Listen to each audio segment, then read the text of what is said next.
Gora bells by nak.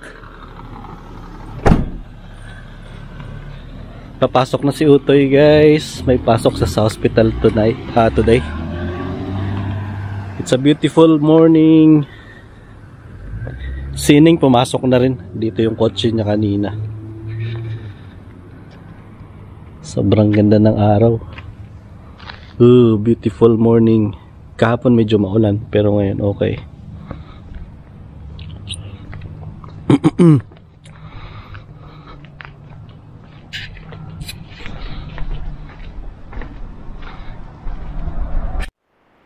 Okay, panda rin natin tong si motor ko guys kasi malamig para mag-circulate yung oil niya. Oop. Cold start.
Ano ka? Daing? Oo. Daing. Naka-play? Okay. Okay guys, sukang tuba na maraming sili, sibuyas, kamatis. Oh. Pinakurat. Pinakurat siya eh.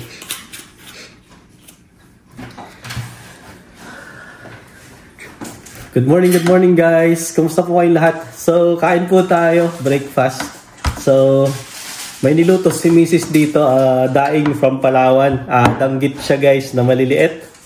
Ito guys, favorite ko to. So, yeah, dala namin to galing Pilipinas. Tapos, yeah, binigyan nila ako konting itlog dito guys.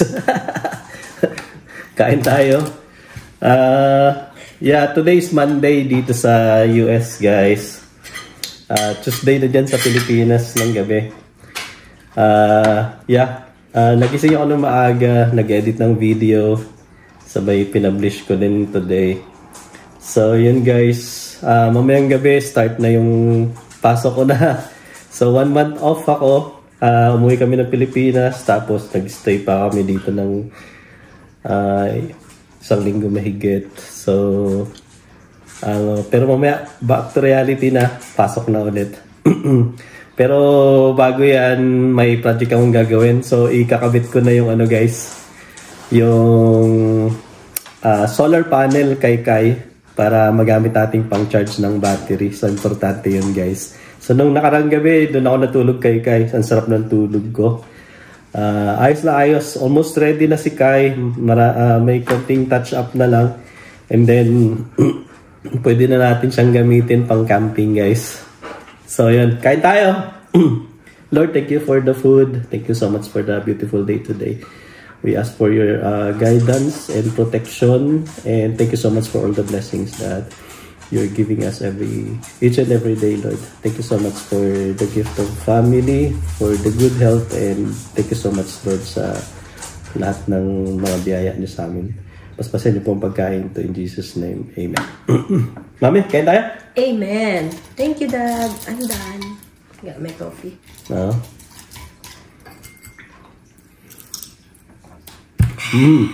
Yeah. Sarap, hindi maalat. Yun lang. Putok-putok pa rin. Bagong taon pa rin, ano? Mami, pwede akong coffee. Sure. Ito, share tayo. Sarap yan. Kape tayo guys. Sarap no? Ang sarap sa kape. Sa laing.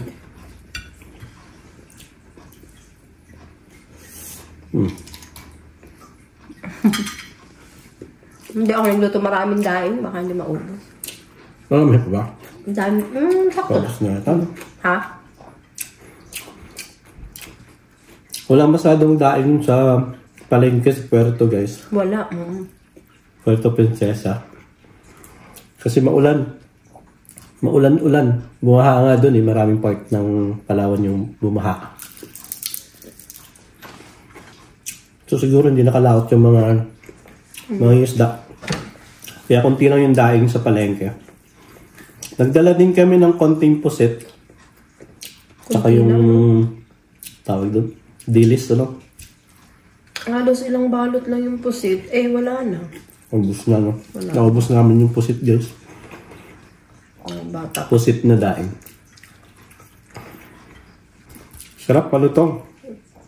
Tsaka hindi maalat. Maragumo. Tsaka masarap siya sa suka. Mami, kumain kang kain? I'm good, thanks. Okay guys, Mami dinig ka. Malinaw ba? Pag dyan? Yeah, ano? So, today, ikakabit natin tong solar panel. So, dati na tong nakakabit dyan sa bubong ni Kai. Pero tinanggal ko siya. So, ngayon ibabalik natin.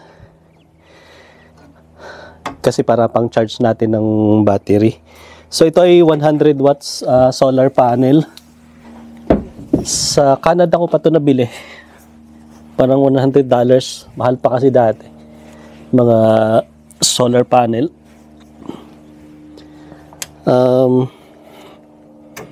So, yan guys. Yung likod niya.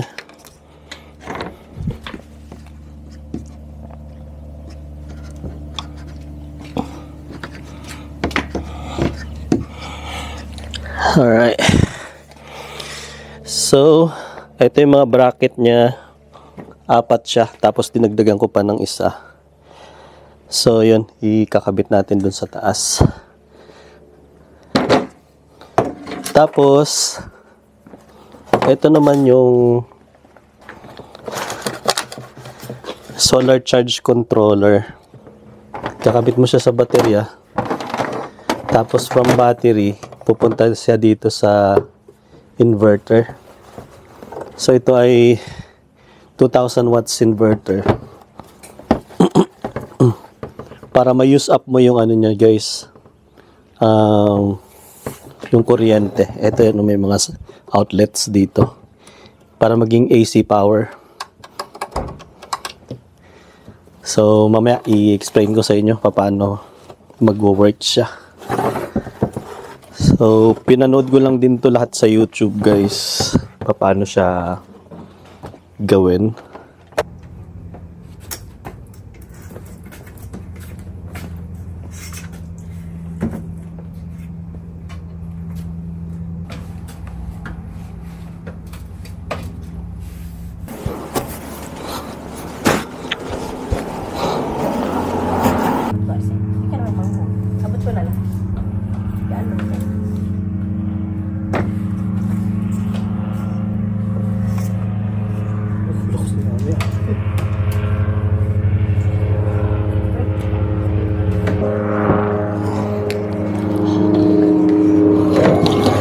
The Amazon River. Dad, Uy, nakita ko sa taas. hindi.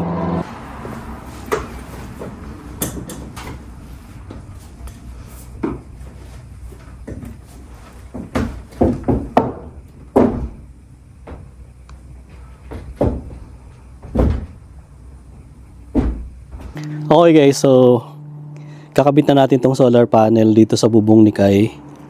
So ang gamit ko ay itong double-sided heavy duty 3M tape, guys.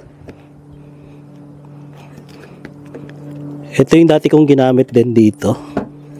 So masyadong sticky ito.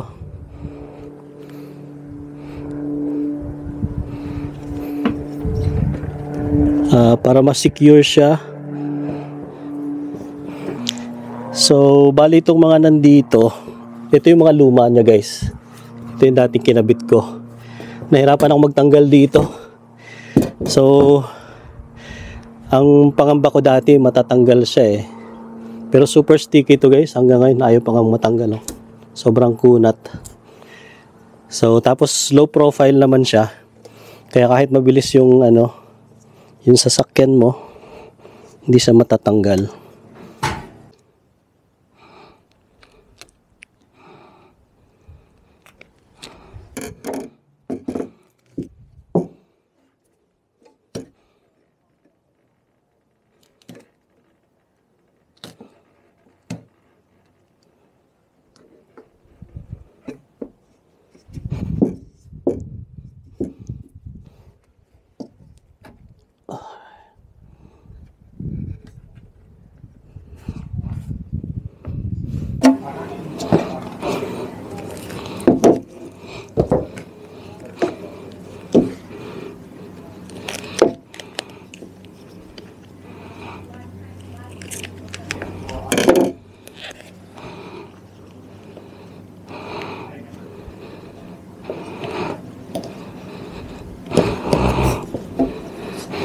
Pag dumikit na siya, hirap ng tanggalin. Yo. Yeah. Guys, pagka napadikit mo na siya, ang hirap ng tanggalin. Kaya ayos to. Yeah, heavy duty tape. Kailangan sabay-sabaw. Yes.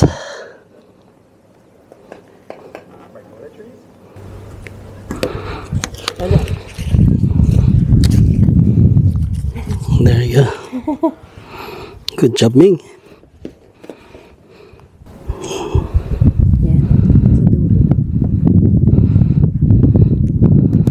Nagupit ako ng kuko kanina eh. Yun. Step.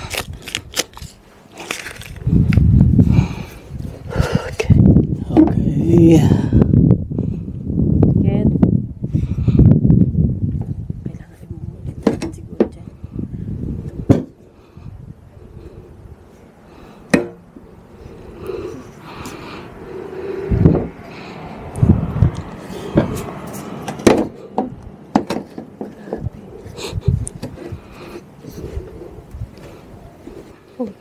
Yeah, dumikit siya.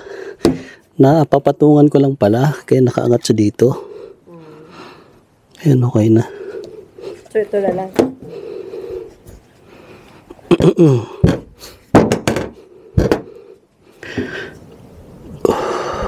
Tumampas. Ako magdalagay din nila. Okay guys, dito habaan natin. Kasi yeah. Dito kasi yung pwersa eh. Pagka Naandar. naandar ya. Makakalawad ka sa bubong yung Yeah. So mas mahaba tong ano na to.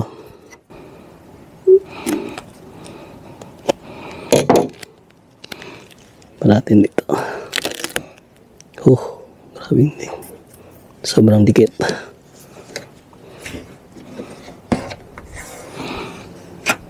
There we go. Ay, dapat pala hindi ko tinanggal to. Kasi madudumihan. Wala na kasi nakaano dito. Parang ito din dati mo nang tanggalin. Oo nga. Anong gusto mo ibalik ko yung ano? Hindi na. Wala man, hindi pa naman natanggal. Okay. Alright. Okay guys, so na-install na natin ang solar panel dito sa bubong. So gamit ko ay double-sided heavy duty na 3M na tape. So yan din yung gamit ko dati. So yeah, comfortable ako na hindi yan matatanggal. Pero kung so hindi ko to na walang tornilyo to papunta sa bubong. Ngayon, ideally dapat nakatornilyo yan, no, para hindi talaga matanggal. Pero nasa sa inyo guys, ako okay lang ako na ganito yung pagkabit ko. Ayoko kasi magbutas sa bubong guys kasi maaring mag-leak in the future. So kaya nga hindi ako naglalagay ng ng fan, roof fan. So kasi maaring mag-leak, matutulo yung van mo. So doon masisira yung van. So ito tried and tested ko na to kasi ito dati dito rin naman to eh. Ito yung mga luma niya pero hindi siya natanggal. So ngayon guys, kung hindi kayo komportable, kung magkakabit kayo ng solar panel tapos hindi kayo komportable hindi nakadrill, so i-drill nyo na lang. Pero ako okay na ako dito. So yun siya. I-test run ko muna to. So after mga few days, yung curing period niya ay okay na rin yan. Ayan yan, nilagyan ko pa ng plate dyan sa harap. Yan ang mas mahaba. So dyan kasi yung dyan yung pwersa ng hangin. So possible na umangat siya.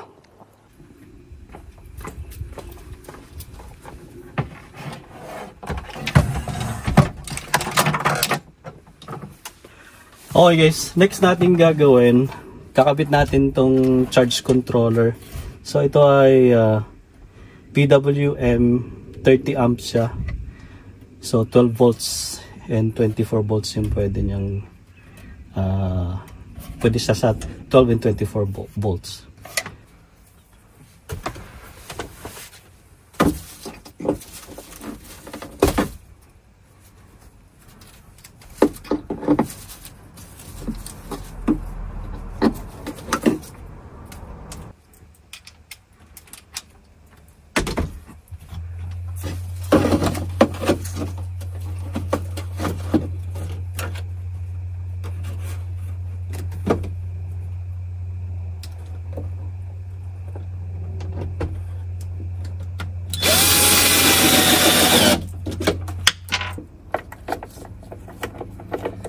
Okay guys, so kakabit lang natin. So nakabit na natin tong controller.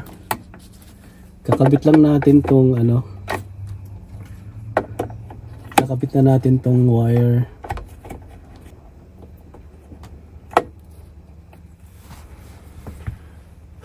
Okay. Tapos tong isa.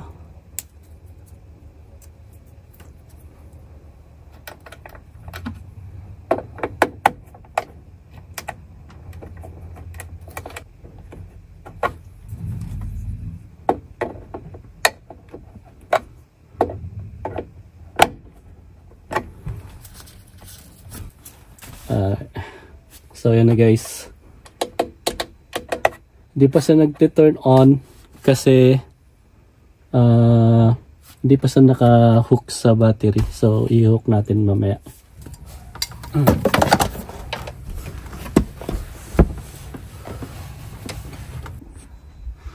Okay guys, nandito yung ating 12 volts battery sa ilalim. So, nung naikabit natin to sa solar panel sa taas, sabay sa battery. Ayan o, makikita nyo yung nag-turn on na siya automatic. So, 12.4 volts. And then, so nasa tatlong, so hindi pa fully charged, no? May tatlo pa siyang bar, 3 bars. Okay guys, so naikikabit na natin tong inverter sa battery. Subukan natin tong electric fan. Talian mo muna yung 13.1. Tignan natin yan. Tingnan natin kung gagana ito electric fan. Yun na. Yun o, dami din, hindi naman eh.